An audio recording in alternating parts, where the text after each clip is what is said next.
Hamilton reveals bad news as he is not looking forward to next season. McLaren reveals the cause of disqualification, and Aston's new changes could make way for a big comeback. Picture this. A 7-time world champion climbs out of his scarlet Ferrari after what should have been a heroic comeback drive, but instead of triumph, his face tells a story of complete devastation. Lewis Hamilton just called this his worst season ever, and experts are now demanding Ferrari launch an urgent investigation into what went so catastrophically wrong in Las Vegas. This isn't just another bad race. This could be the moment that defines Hamilton's entire Ferrari legacy. What we witnessed in Las Vegas wasn't just disappointing, it was genuinely shocking. For a driver of Hamilton's caliber, to appear this broken after a race speaks to something far deeper than simple performance issues. The most successful driver in Formula One history doesn't usually let his emotions show this openly, which makes this moment all the more significant. Let me paint the full picture of what unfolded in the desert. Hamilton started this race from 19th position on the grid after suffering his first ever last-place qualifying result in his entire career. That alone was unprecedented territory for the British superstar. But what happened during the race itself has left motorsport analysts scratching their heads and calling for immediate action from the Ferrari technical team. The race began with genuine promise. Hamilton's opening stint on the hard compound tires actually looked quite competitive. He was managing his pace well, extending his stint effectively, and the Ferrari appeared to have decent underlying speed. The team even attempted an undercut strategy against Nico Hülkenberg's Sauber, which on paper should have been a straightforward overtaking opportunity given Ferrari's superior car performance. But then something went fundamentally wrong when Hamilton switched to the medium compound tires.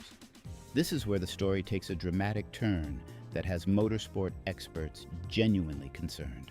Bernie Collins, the former McLaren senior performance engineer and ex-Aston Martin strategy chief, was so troubled by what she witnessed that she's calling for Ferrari to urgently investigate the situation. The medium tire stint was an absolute disaster from the very first lap. Hamilton's initial pace was immediately slower than expected, allowing Hülkenberg to protect against the undercut attempt. But it got progressively worse as the stint continued. Rather than Hamilton pulling away from the Sauber as everyone expected, he actually started falling backward. The Ferrari that should have easily had the pace advantage over Hülkenberg's car was instead being dropped by it. This wasn't just a small performance deficit we're talking about. This was a dramatic reversal of what everyone anticipated based on the car's relative competitiveness. Collins described watching Hamilton's final stint on the medium tires as genuinely painful. Seeing him drop further and further behind a car he should have been comfortably faster than. The technical implications here are massive. When a Formula One car suddenly loses performance on a specific tire compound, it usually indicates fundamental setup or technical issues that need immediate attention. The medium compound isn't some exotic tire that teams struggle to understand. It's been part of the Pirelli lineup for years, and teams have extensive data on how to optimize performance with it. What makes this situation even more concerning is Hamilton's reaction after climbing out of the car. This is a driver who has experienced every possible scenario in his illustrious career, from championship victories to heartbreaking defeats. He's known for his mental resilience and ability to bounce back from setbacks, but his demeanor after Las Vegas was genuinely alarming. Hamilton didn't just express disappointment. He delivered some of the most brutally honest comments we've heard from him in years.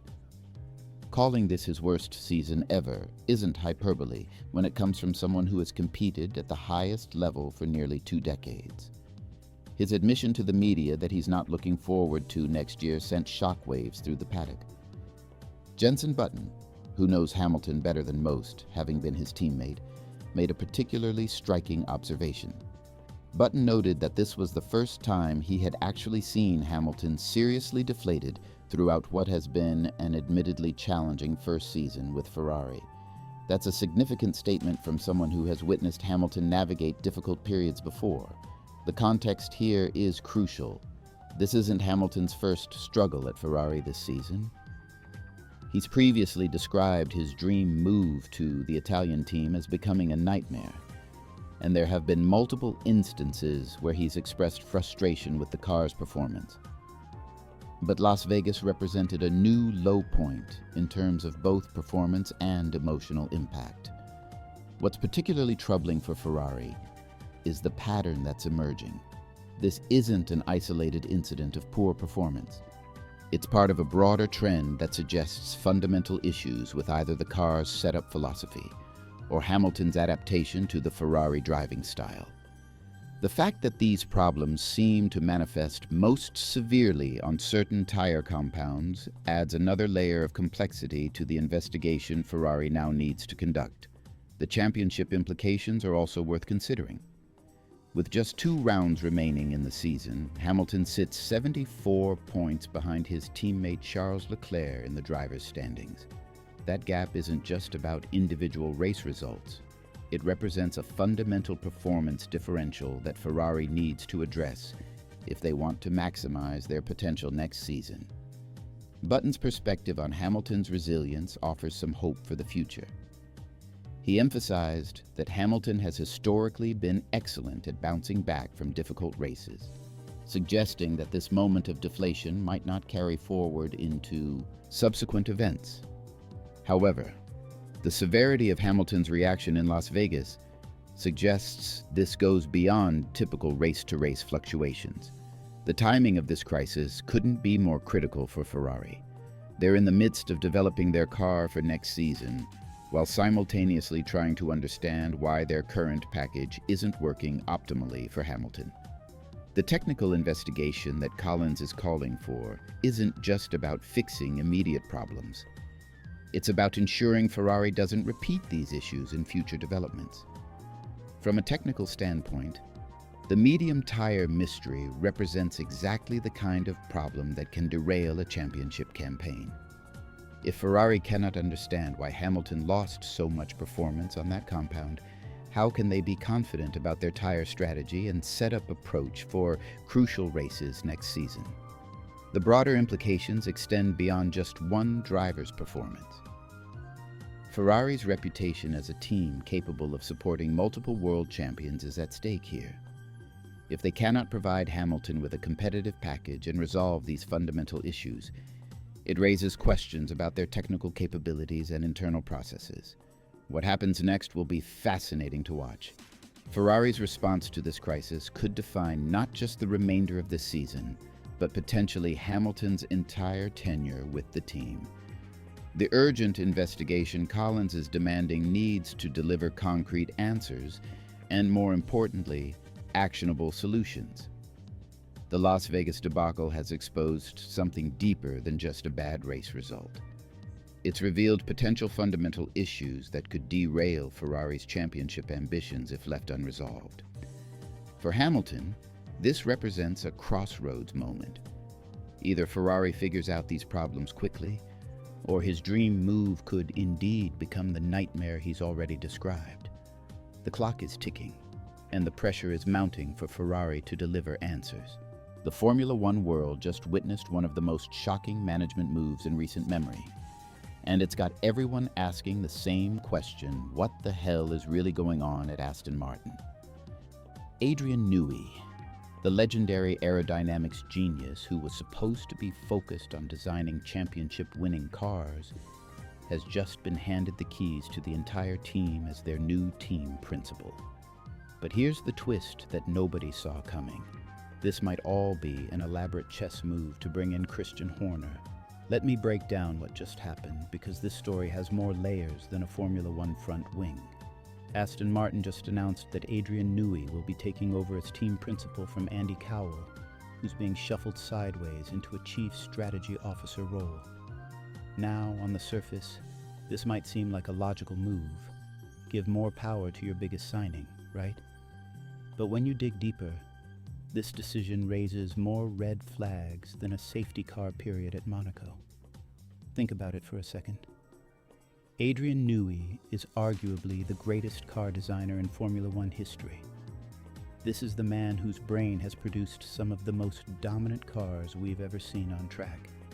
His drawings and designs have won championships with multiple teams, and now Aston Martin wants him sitting in press conferences answering questions about tire strategies and driver contracts instead of being hunched over his drawing board creating the next masterpiece. It's like asking Michelangelo to become a museum director while he's in the middle of painting the Sistine Chapel. Sure, he might be capable of doing the job, but is that really the best use of his talents? This is where things get interesting, because I don't think Aston Martin actually expects Newey to be their long-term team principal solution. Let's talk about the elephant in the room. Christian Horner, the former Red Bull team principal, is currently serving his gardening leave after being shown the door at Milton Keynes. He's sitting on the sidelines, probably going stir-crazy, watching from afar as the sport he dominated for 2 decades continues without him. But here's what most people don't know. Horner negotiated an early release clause in his Red Bull exit deal. He took a financial hit, accepting around $100 million instead of his full contractual payout, specifically to get back into Formula One faster.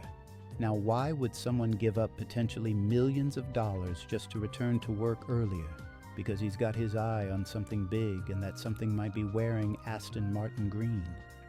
The rumors about bad blood between Horner and Newey, completely overblown. These two men built a championship-winning dynasty together at Red Bull.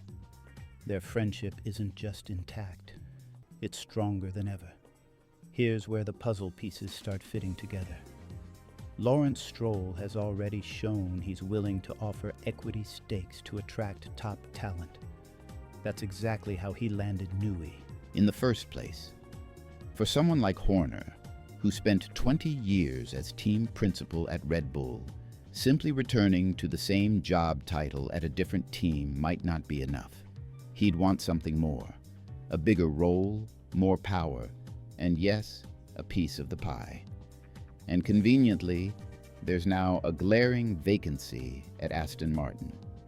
With Andy Cowell's move into the strategy role, the chief executive position is sitting empty. It's almost like they're keeping that chair warm for someone special. Someone who might want to step into a role that's bigger than just team principal. Someone like Christian Horner. This is where Newey's appointment starts making perfect sense as a temporary solution. He's not just any employee, he's a part owner of Aston Martin. He has skin in the game beyond just professional pride. Having him step into the team principal role maintains stability and keeps the organization running smoothly while they wait for their real target to become available. But let's be realistic about what this means for Newey in the short term. The man is already juggling an enormous workload as managing technical partner. He's overseeing the development of next year's car, the AMR26, which is approaching critical milestones. We're talking about the build phase, followed immediately by testing, then the season launch, and the inevitable development race that every team faces. Can you honestly picture Adrian Newey sitting through team bosses' press conferences, fielding questions about driver silly season rumors and team politics? Can you see him dealing with the media circus that comes with being the public face of a Formula One team? The man is a technical perfectionist who prefers the quiet solitude of his drawing board to the chaos of press conferences and sponsor meetings. The timing of all this is crucial too. We're on the cusp of a new regulatory era in Formula One. The 2026 regulations represent the biggest shakeup the sport has seen in years. Teams that get these new rules right from the start will have a massive advantage. Teams that get them wrong will be playing catch-up for years. This is exactly when you want your best technical minds focused on technical problems, not administrative headaches. Andy Cowell's situation in all this is fascinating too. Here's a man with incredible credentials. He headed Mercedes' engine program during their most dominant period. He's proven he can deliver results at the highest level. He returned to Formula One specifically to lead Aston Martin, taking over from Mike Crack at the start of this season. And now, less than a year into the job, he's being moved sideways. The official line is that Cowell will take a broader view of the race team as a business, looking toward its future. But let's call it what it is. He's being repositioned because someone more valuable to the organization had different ideas about how things should be run. When you're a part owner like Newey, your voice carries more weight than a traditional team principle. It's been suggested that Cowell, coming from an engine background, had his own vision for how the team should operate. When that vision clashed with Newey's approach, there was only going to be one winner. The specifics of any disagreements don't really matter. What matters is that Aston Martin believed their most expensive signing needed more direct control. The question now is whether Cowell will stick around in his new role for the long haul, or if he'll quietly slip away once the spotlight moves on. Being moved aside by the organization's power player can't be easy to swallow, especially when you thought you were being brought in to lead the charge toward championship contention. This whole situation screams temporary solution to me. Newey stepping in as team principal while the CEO role remains vacant feels like holding a door open for someone specific. Someone who's currently counting down the days until his gardening leave expires. Someone who might want both a team principal role and an equity stake, wrapped up in a nice CEO package. The Formula One paddock loves its intrigue, and this story has all the elements of a classic power play. You've got friendship, money, ambition, and perfect timing all colliding at once. Lawrence Stroll has shown he's not afraid to make bold moves and spend big money to get what he wants.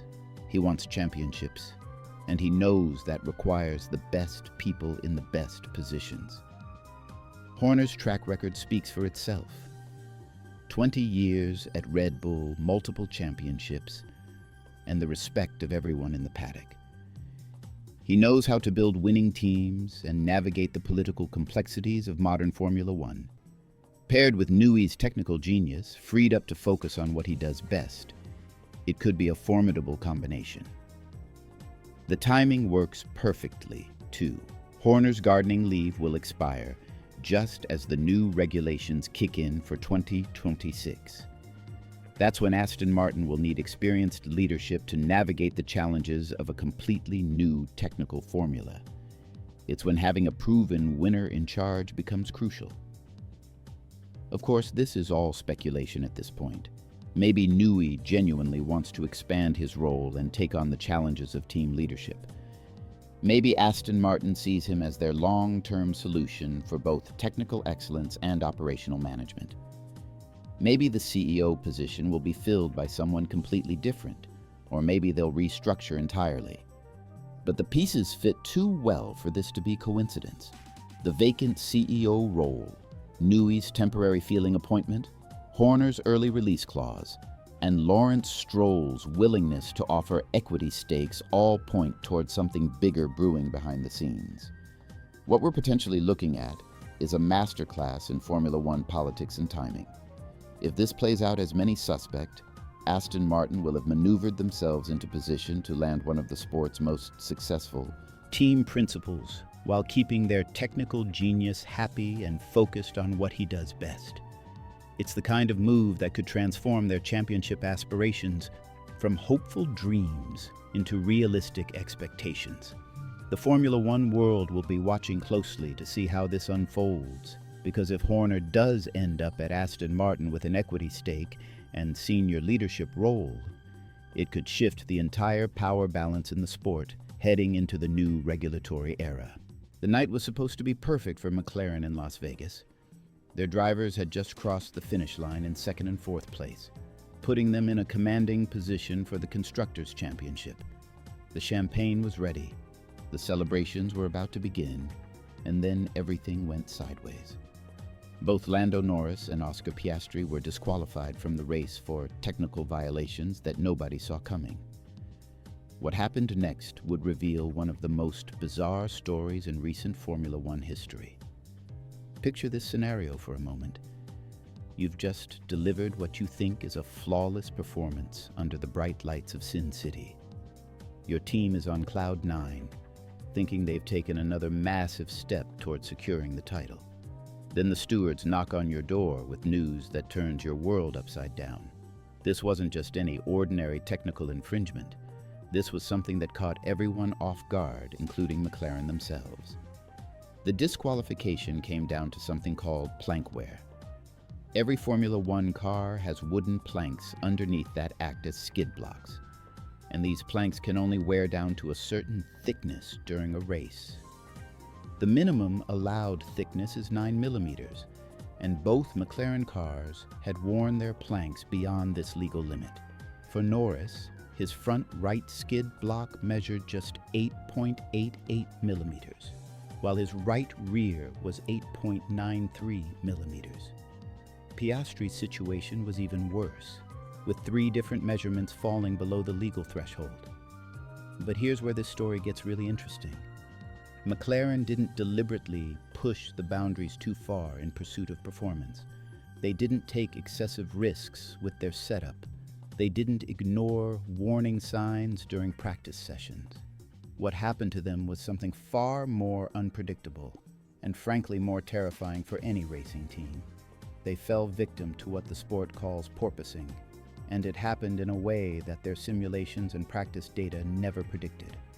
Andrea Stella, McLaren's team principal, would later explain that the root cause of their Vegas nightmare was extensive porpoising that created massive vertical oscillations in both cars. Now, porpoising isn't new to Formula One. It's a phenomenon where the car bounces up and down violently due to aerodynamic effects, and it's something teams actively work to minimize. But what happened in Vegas was different. The porpoising that developed during the race was far more severe than anything they had experienced during practice sessions. Think about the physics involved here for a moment. When a car starts porpoising heavily, it's essentially slamming itself into the track surface repeatedly with tremendous force. Each impact wears away at those critical wooden planks underneath the car. The more violent the porpoising, the faster the wear occurs. McLaren found themselves trapped in a nightmare scenario where their cars were literally destroying themselves from underneath while racing at over 200 miles per hour. What makes this situation even more incredible is that McLaren actually detected the problem early in the race. Their telemetry system started showing unusual data that indicated something was wrong. The team immediately radioed their drivers with instructions to lift and coast, which means backing off the throttle and coasting more frequently to reduce the car's speed and hopefully minimize the damaging effects. But by that point, it was already too late.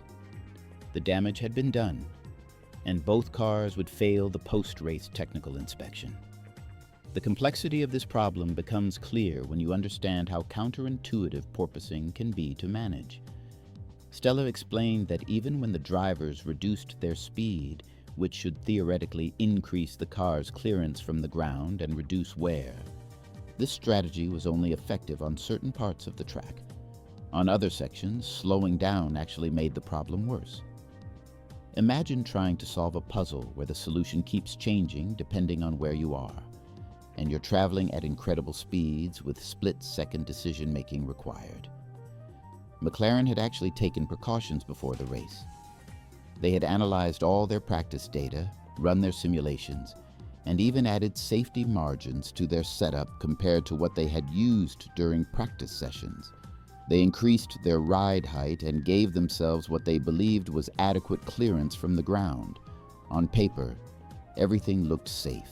In reality, the unique conditions of race day in Las Vegas created a perfect storm that overwhelmed all their preparations. The Las Vegas circuit presented a unique challenge that McLaren's engineers hadn't fully anticipated. The track surface, the ambient temperatures, the way their car's aerodynamics interacted with the specific characteristics of the circuit, all combined to create conditions that were outside their operating window. This wasn't visible during practice because race conditions with different fuel loads, tire degradation patterns, and the extended duration of the event created an entirely different scenario than what they had experienced in shorter practice runs. What's particularly frustrating about this situation is how it highlights the incredibly fine margins that exist in modern Formula One. Teams spend millions of dollars developing sophisticated simulation tools and data analysis systems, yet they can still be caught completely off guard by unexpected track conditions. The difference between a legal car and an illegal one came down to fractions of a millimeter on wooden planks that most fans never even think about. Stella was emphatic that this wasn't a case of McLaren pushing too hard or taking unreasonable risks in pursuit of performance. He pointed out that their approach to car setup and performance optimization had brought them to where they were, leading the Constructors' Championship with two drivers fighting for race wins. This wasn't about a fundamental flaw in their philosophy or methods. It was about encountering an anomaly that their systems couldn't predict or prevent. The team principal also made it clear that he wasn't concerned about this problem recurring at future races. The specific conditions that led to the porpoising and excessive plank wear were unique to Las Vegas and the way their car operated in that particular environment. Each circuit presents its own challenges, and what happened in Vegas was specific to that track's characteristics and operating window.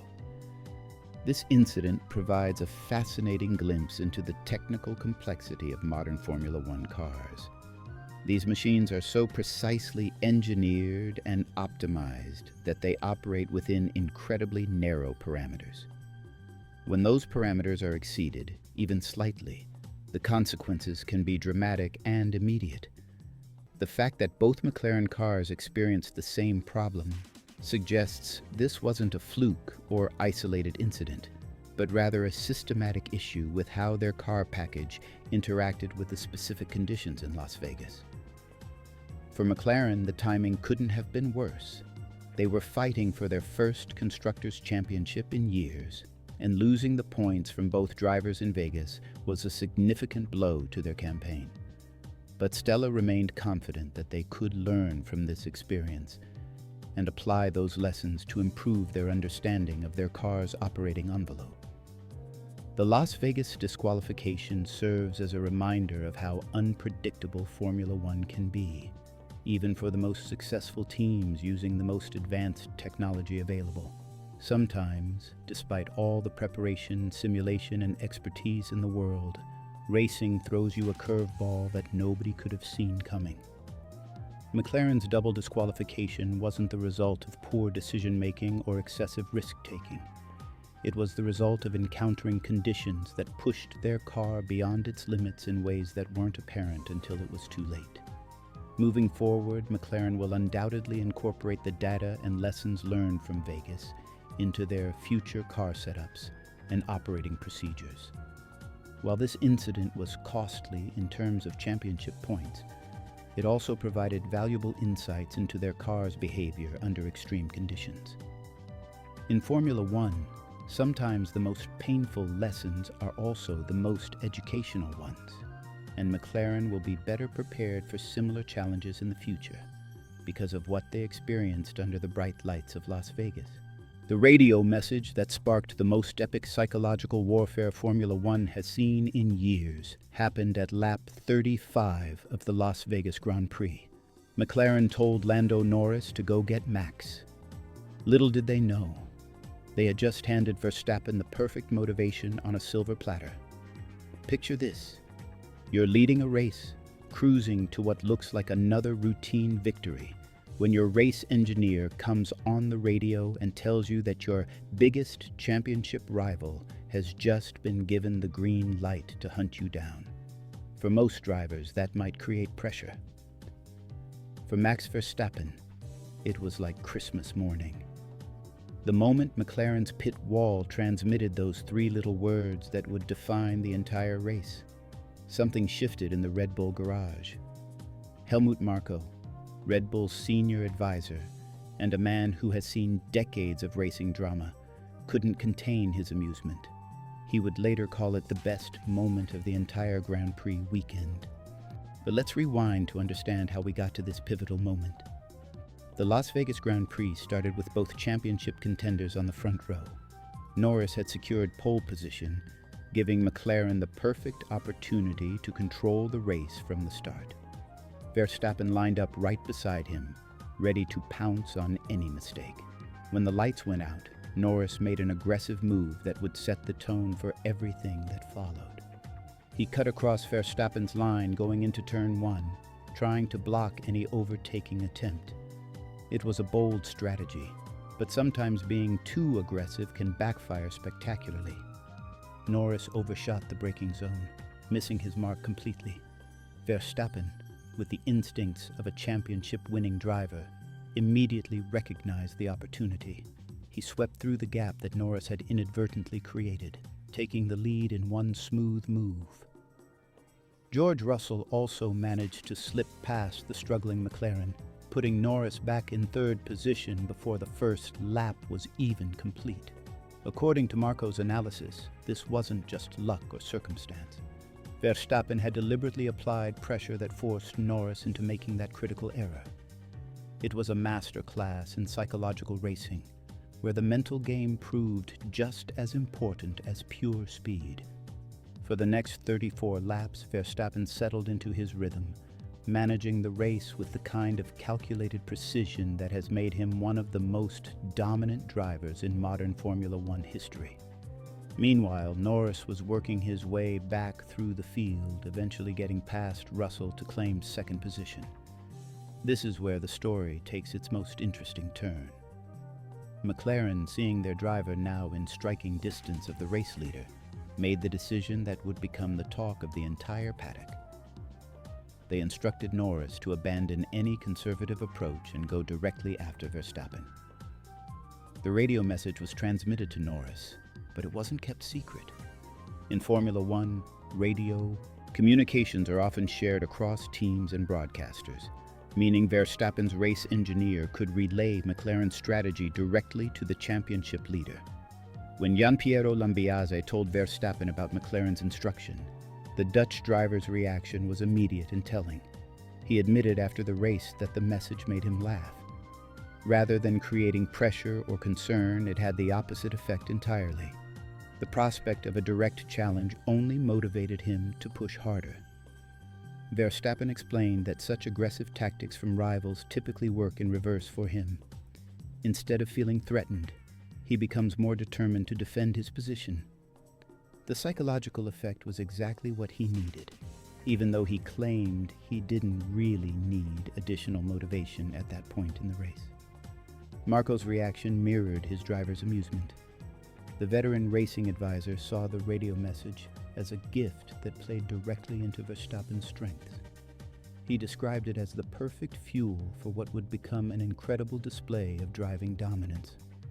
What happened next was a demonstration of why Verstappen has earned his reputation as one of the sport's elite competitors.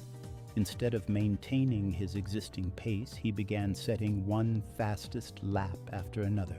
It was as if McLaren's challenge had unlocked another level of performance that had been held in reserve. The gap between Verstappen and Norris, which had been slowly closing, suddenly began expanding again. Every sector time showed the Red Bull driver responding to the pressure with increased speed and precision. It was vintage Verstappen, using external pressure as fuel for extraordinary performance. Marko emphasized that Verstappen always had the pace to respond to any challenge from Norris. The McLaren driver was never really in a position to overtake, despite being given the explicit instruction to attack. Verstappen's tire management was superior, his racecraft was sharper, and his mental approach remained unshakable throughout the entire stint. As the laps ticked by, it became clear that the gap was growing not because Verstappen was pushing beyond his limits, but because Norris was beginning to struggle with his own race management. Data analysis later revealed that the McLaren driver was dealing with fuel consumption issues, forcing him to reduce his pace significantly in the closing stages.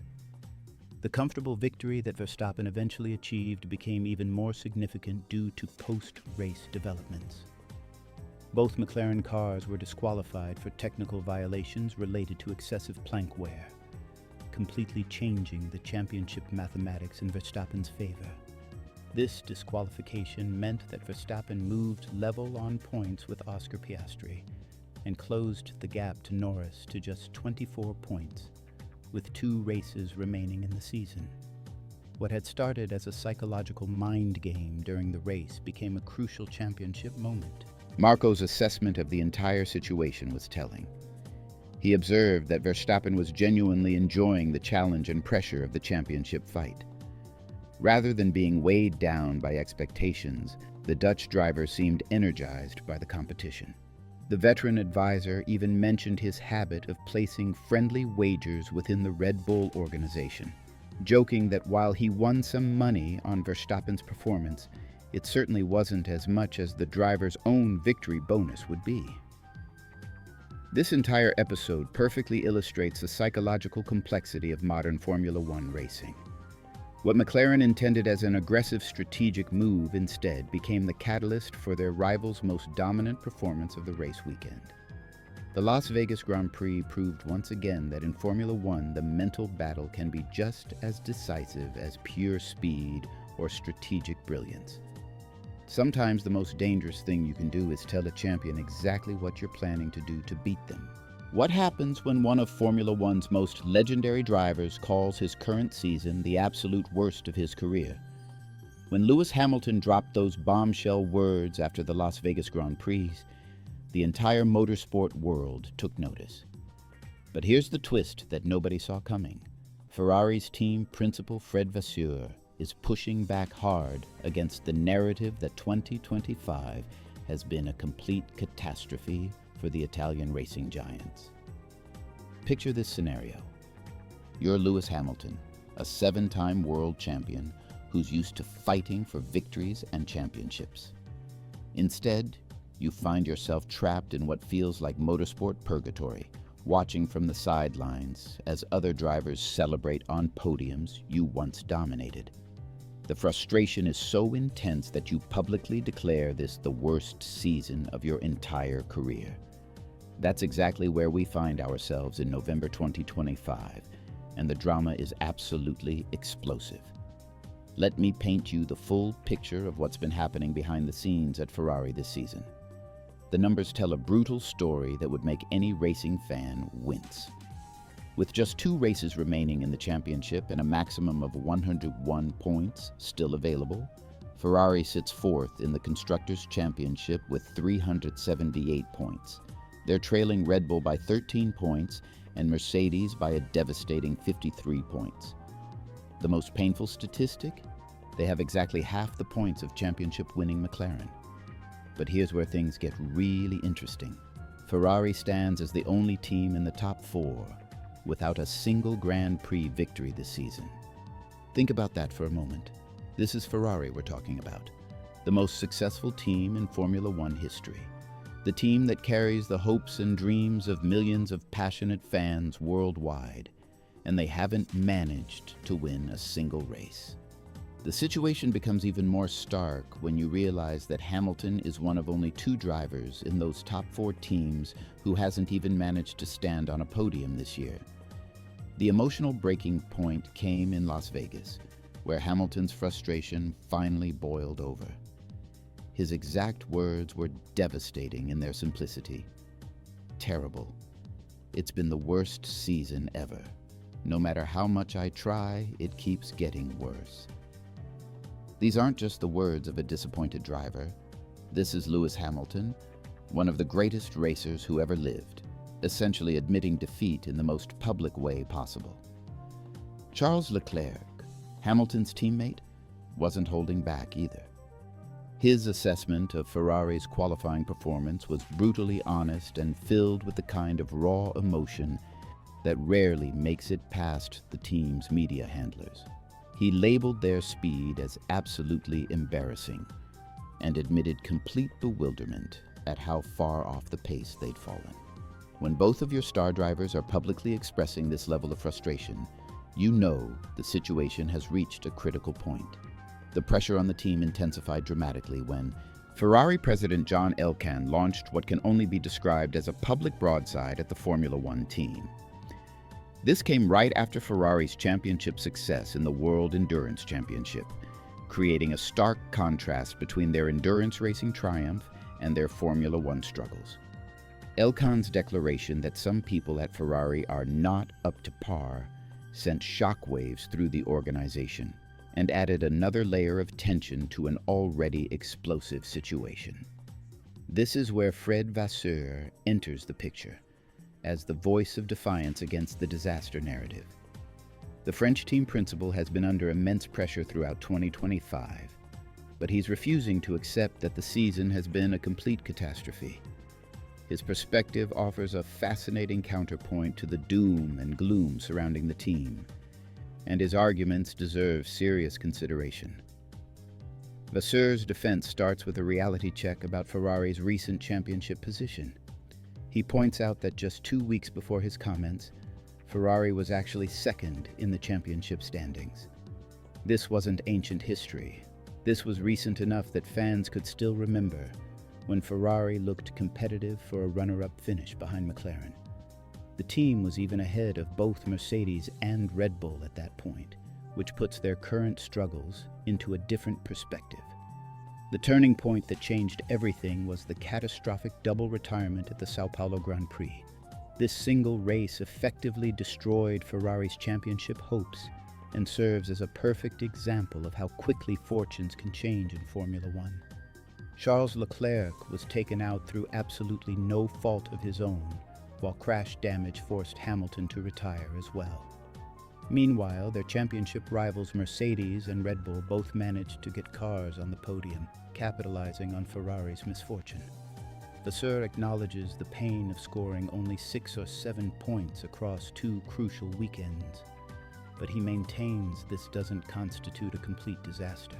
His argument centers on the fact that before these recent struggles, Ferrari was genuinely competitive with their championship rivals.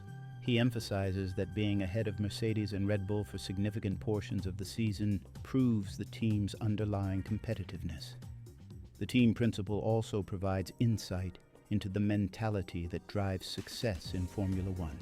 He explains that the hunger for more, the refusal to accept anything less than perfection, is embedded in the DNA of everyone in the paddock.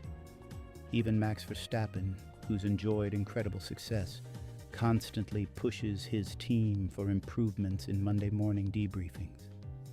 This perspective suggests that the public criticism from Hamilton and Leclerc, while painful, reflects the winning mentality that every top team needs.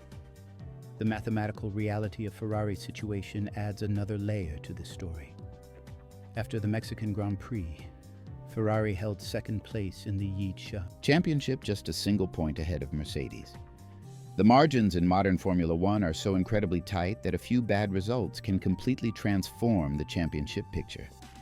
This razor-thin competition makes every point crucial and every mistake potentially devastating. Mercedes capitalized brilliantly on Ferrari's struggles, scoring a double podium finish in Las Vegas that propelled them ahead in the fight for the runner-up position behind McLaren. Meanwhile, Max Verstappen's 4th Grand Prix victory in just 7 races demonstrated Red Bull's resurgence and extended their advantage over Ferrari to 13 points. These results show how quickly the competitive landscape can shift in Formula One. The broader implications of this situation extend far beyond just one disappointing season. Lewis Hamilton's move to Ferrari was supposed to be the perfect marriage between the sport's most successful driver and its most iconic team. Instead, it's become a story of mutual frustration and missed opportunities. The pressure on both Hamilton and Ferrari to deliver results has created an atmosphere where every race weekend feels like a referendum on their partnership. Looking at the bigger picture, Vasseurs' refusal to label the season a complete disaster reveals important insights about leadership under pressure. Rather than accepting the negative narrative, he's choosing to focus on the positives and maintain team morale during a difficult period. This approach suggests a leader who understands that perspective and messaging can be just as important as pure performance when it comes to maintaining team confidence. The story of Ferrari's 2025 season serves as a reminder of how unpredictable Formula One can be. A team that looked capable of challenging for second place in the championship has found itself fighting to stay ahead of rivals they once led.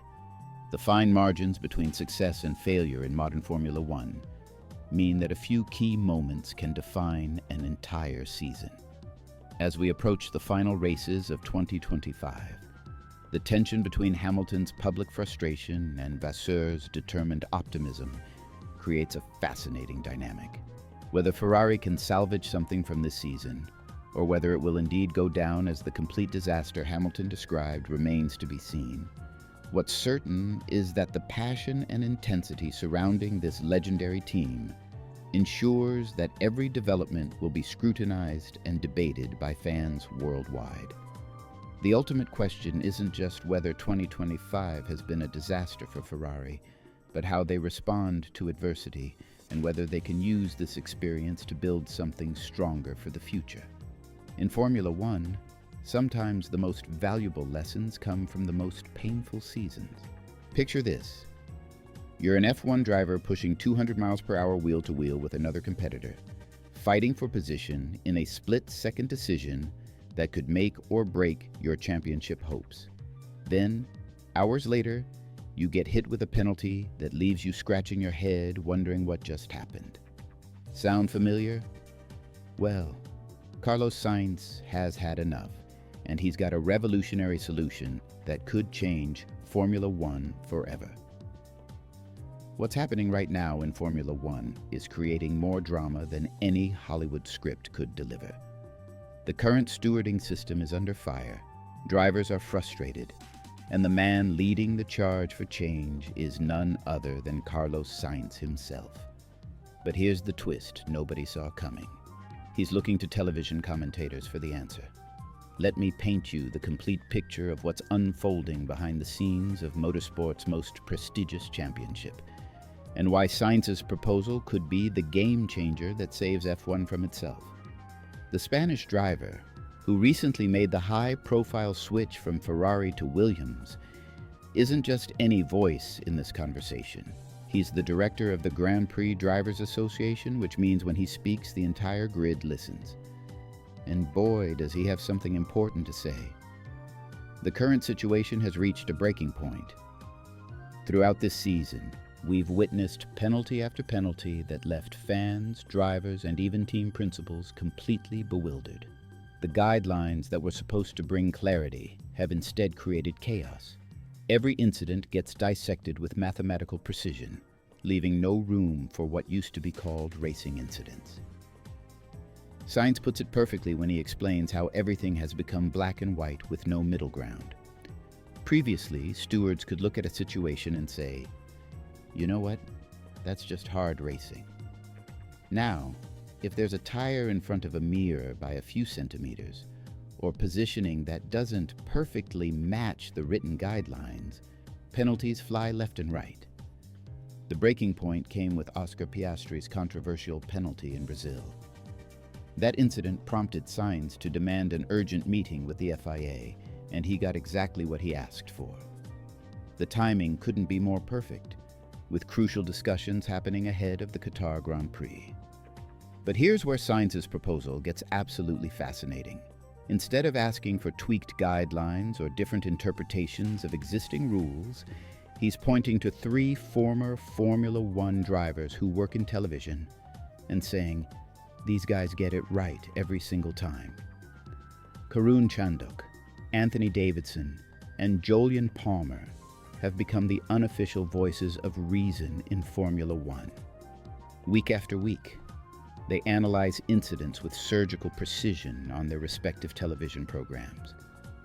Chandak and Davidson work together on Sky Sports' famous SkyPad feature, while Palmer provides similar analysis for Formula One's official coverage. What makes their analysis so compelling is that they're recent competitors themselves. They understand the split-second decision-making process that happens in the cockpit.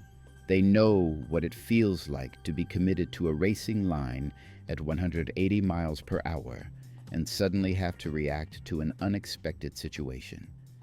Sainz admits he's genuinely impressed every time he watches their post-race analysis. He finds himself nodding along, thinking exactly the same way about incidents. More importantly, he believes most drivers feel the same connection to their conclusions. The Spanish driver makes a powerful observation about timing and emotion in decision-making. During the heat of battle, everything feels intense and immediate. Penalties get handed out, while adrenaline is still pumping and emotions are running high. But when these television analysts review the same incidents days later with calm minds and multiple camera angles, they consistently reach conclusions that make sense to the competitors themselves. This isn't just about agreeing with television commentators. It's about recognizing a fundamental truth in Formula One. Former drivers who recently experienced modern racing understand the sport in ways that traditional stewards might not fully grasp. Sainz estimates these three analysts get it right about 90% of the time. That's a remarkable success rate compared to the current system that's leaving everyone confused and frustrated. He envisions a future where guidelines become unnecessary because the people making decisions possess the natural racing instinct to distinguish between genuine mistakes and unavoidable racing situations. The practical implications of this proposal are staggering. Imagine stewarding decisions made by people who truly understand what it means to defend position while managing tire degradation, fuel loads, and strategic considerations. Picture penalties handed out by individuals who know the difference between aggressive racing and dangerous driving, because they've lived those moments themselves. Of course, implementing such a system wouldn't be simple. Science acknowledges the logistical challenges of having former drivers travel to 24 races per year. It would require proper compensation, structured scheduling, and significant organizational changes within the FIA's current framework. But the potential benefits could revolutionize the sport. Consistent decision-making based on racing experience rather than rigid interpretations of written guidelines. Penalties that drivers understand and accept because they come from peers who faced identical situations. Most importantly, a return to allowing genuine racing incidents to be recognized as such. The current guidelines were created with good intentions. The FIA wanted to provide clarity and consistency in an incredibly complex sport where split-second decisions can have massive consequences. However, the unintended result has been an overly rigid system that removes human judgment and racing context from crucial decisions. Think about legendary racing battles from previous eras. Many of those wheel-to-wheel classics would result in penalties under today's guidelines. The famous duels that defined careers and created lasting memories might never happen in the current environment because drivers know that any slight deviation from perfect positioning could cost them points or positions. Sainz's vision represents more than just changing who makes stewarding decisions. It's about preserving the essence of competitive racing while maintaining safety standards. Former drivers understand the difference between calculated risks and reckless endangerment because they've navigated those situations countless times themselves. The television analysts he mentions have already proven their ability to make these distinctions. Week after week, they provide clarity where official decisions create confusion. They explain the racing context that guidelines often miss. They help fans understand not just what happened, but why it happened, and whether anyone should be held responsible. What makes this proposal even more compelling is its timing. Formula One is experiencing unprecedented global growth, attracting new fans who want to understand the sport's nuances. Having stewarding decisions made by people who can articulate the racing logic behind their conclusions would enhance the viewing experience and build trust in the officiating process. The sport stands at a crossroads. Continue with a system that's creating frustration and confusion, or embrace a revolutionary approach that puts racing experience at the center of crucial decisions. Sainz has identified 3 individuals who consistently demonstrate the kind of judgment Formula One desperately needs in its stewarding process. The upcoming discussions between drivers and the FIA could prove pivotal for the sport's future. If Sainz can convince the governing body to seriously consider his proposal, we might witness the most significant change in Formula One officiating in decades. The question isn't whether former drivers would make better stewards. The television evidence suggests they already do. The question is whether Formula One has the courage to revolutionize its approach to maintaining fair competition while preserving the racing spirit that makes the sport magical.